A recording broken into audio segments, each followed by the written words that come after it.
योगी आदित्यनाथ ने शुक्रवार को वित्त विभाग के साथ बैठक कर साल 2025 और 26 के बजट खर्च की समीक्षा की।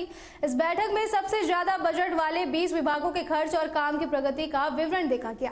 इस दौरान सीएम ने स्वीकृत बजट विभागों को मिले धन और अब तक हुए खर्च की बारीकी से जांच की। साथ ही उन्होंने कहा कि विकास कार्यों के लिए मिला पैसा समय पर और सही तरीके से खर्च होना चाहिए।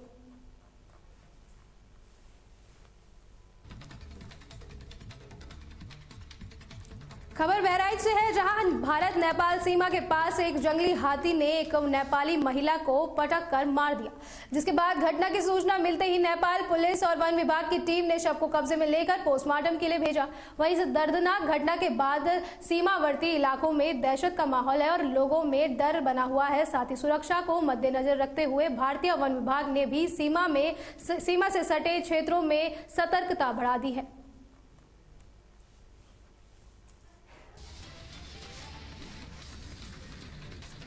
मुरादाबाद रेल मंडल में 1 जनवरी 2026 से नया वर्किंग टाइम टेबल लागू कर दिया गया है, जिसके तहत 18 नई ट्रेनें चलाई जाएगी। इस बदलाव में रुड़की देवबंद के बीच लगभग 30 किलोमीटर लंबी नई रेल लाइन भी शुरू हो गई है, जिसमें झबरेड़ा और बनेड़ा खास 2 नए स्टेशन जोड़े गए हैं। साथ ही देहरादून कोटा एक्सप्रेस अब नए रूट से चलेगी, जिससे यात्रियों के समय की बचत होगी। में कई कार्य हुए थे मुरादाबाद मंडल में, जिसका नतीजा हमें 2026 में देखने को मिलेगा। 1 जनवरी 2026 से नई समय सारणी लागू कर दी गई है। गत वर्ष में एक नया ब्लॉक सेक्शन हम लोग यहाँ चालू हुआ था रुड़की से देवबंद के बीच में, जिसमें 2 नए स्टेशन बनेड़ा खास और झबरेड़ा, इन दोनों की कमीशनिंग हुई है और अभी वर्तमान में वहाँ पे एक जोड़ी पैसेंजर ट्रेन का संचालन भी किया जा रहा है।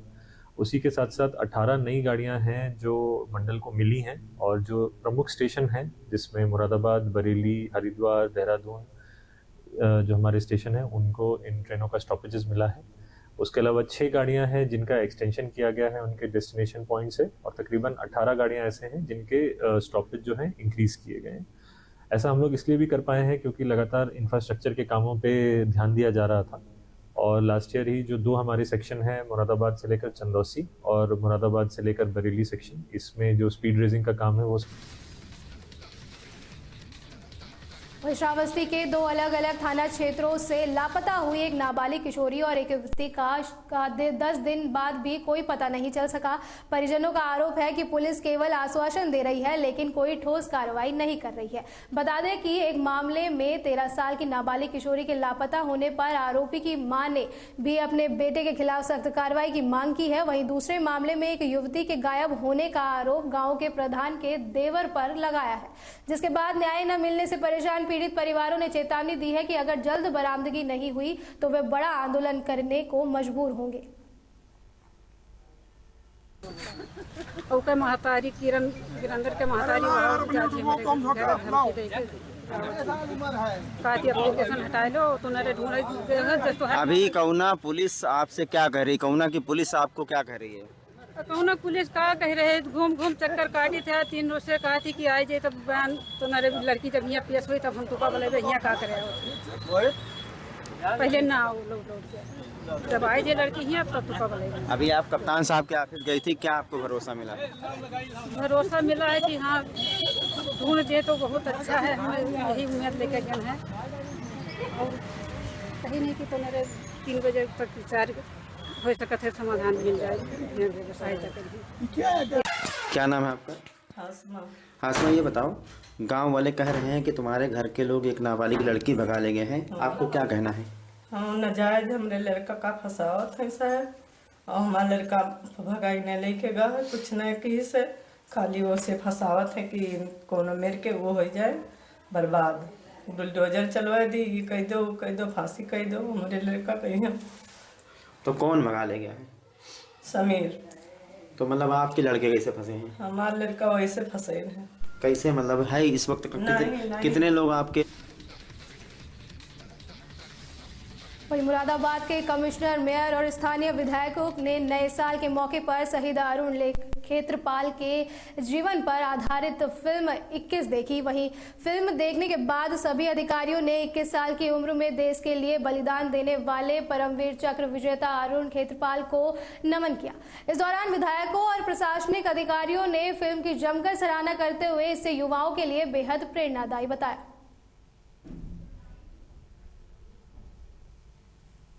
फिल्म के द्वारा सभी को दिखाई गई है मुरादाबाद में। ये बहुत ही अच्छी मूवी है, युवाओं को प्रेरणादायक है। और सबसे बड़ी बात यह है कि हमारे जो हिस्टोरिकल जो यहाँ पर पॉइंट बन रहे हैं मुरादाबाद में, उनमें क्षेत्रपाल द्वार भी बनाया गया है। ये भी मुझे जानकारी अभी आजकल में हुई और इस मूवी को देखकर ये लगा कि देश के लिए मरने मिटने का जज्बा युवाओं में आएगा। मूवी एक प्रेरणास्पद अनुकरण और विशेषकर युवा पीढ़ी के लिए यह बहुत सीख देने वाली मूवी है।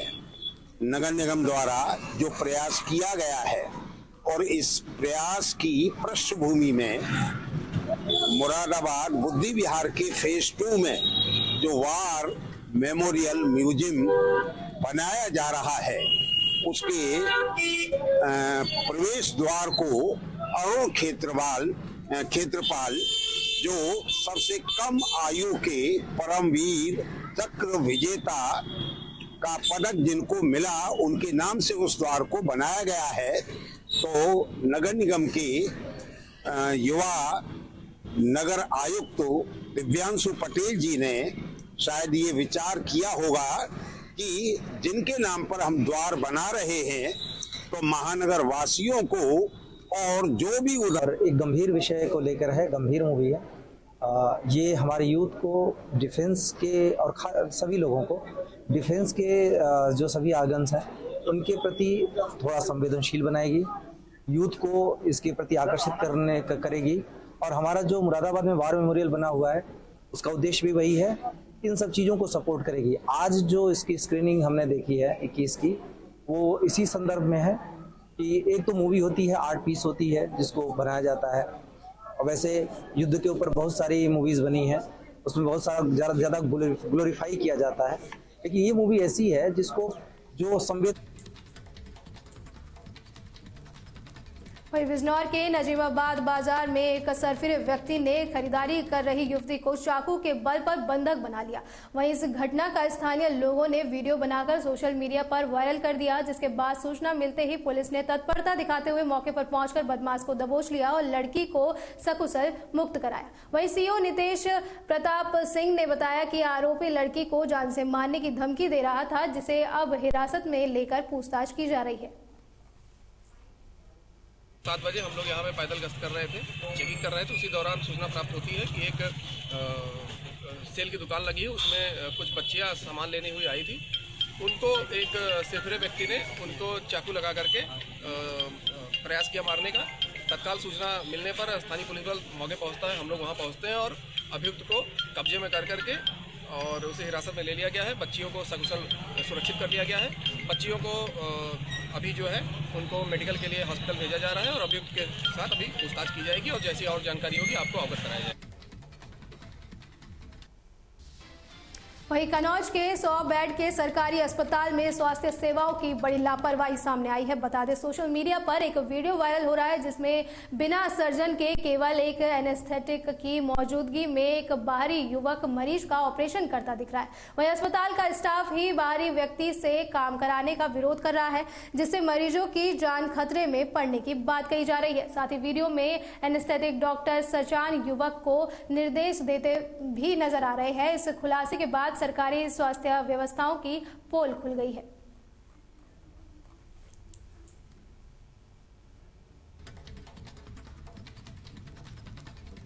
बहराइच के केसरगंज इलाके में वन विभाग की टीम ने एक और आदमखोर भेड़िए को मार दिया, जिसे ग्रामीणों ने बड़ी राहत की सांस ली है। मुख्यमंत्री के निर्देश के बाद चलाए जा रहे इस अभियान में अब तक कुल 9 भेड़िए ढेर किए जा चुके हैं। वह शुक्रवार को शार्प शूटरों ने कार्रवाई करते हुए भेड़ियों को ढेर कर दिया। साथ ही डीएफओ ने बताया कि भेड़ियों के शव को पोस्टमार्टम के लिए भेज दिया गया है और दहशत का माहौल खत्म करने के लिए वन विभाग अभी भी अन्य भेड़ियों की तलाश में जुटी हुई है। बीते इसमें आप लोग भी जानते हैं, मतलब है ना, पिछले महीनों से थोड़ा सा बीड़िया की है ना, थोड़ा सा दहशत बन गया है। इसी वजह से थोड़ा गांव वाले भी थोड़ा भयभीत भी हैं। इसी वजह से हमारा स्टाफ भी लगातार डे एंड नाइट मॉनिटर कर रहा है। इसी का उपलब्धि है आज की।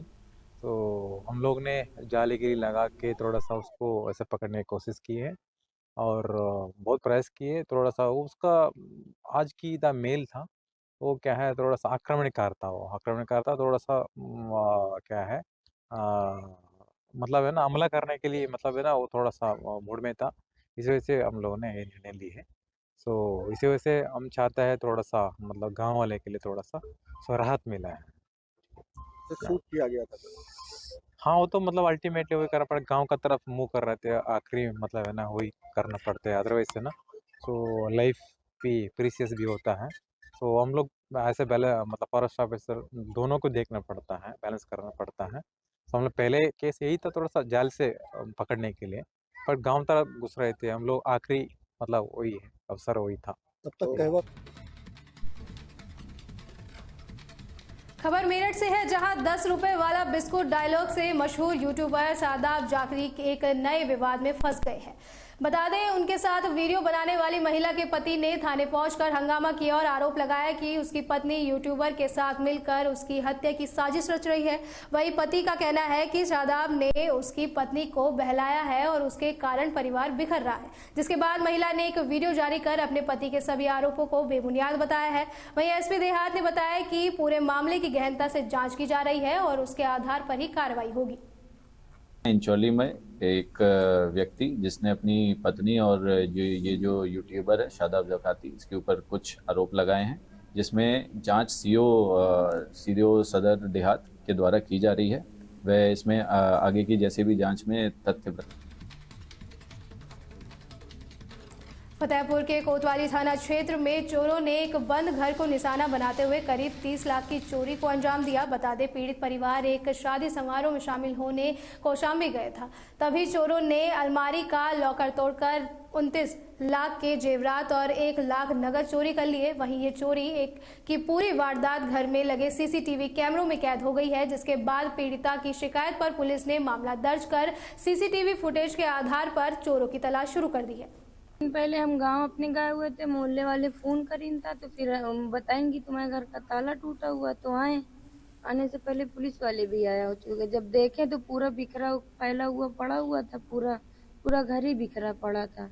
बच्चे के बैग बुक सब बिखरी थी और उसमें जेवर पूरा 1 लाख रुपए था, 20 तोला सोना उससे ज्यादा ही था और 1 किलो के ऊपर चांदी थी। कुल कितने की चोरी हुई आपके अनुसार? लमसम अब महंगाई के हिसाब से आप ही अंदाजा लगा लीजिए। अभी तक नहीं था, ये शादी में सब निकाल के लाए हुए थे बैंक से, शादी के सब अभी शादी कर करके हम लोग आए हुए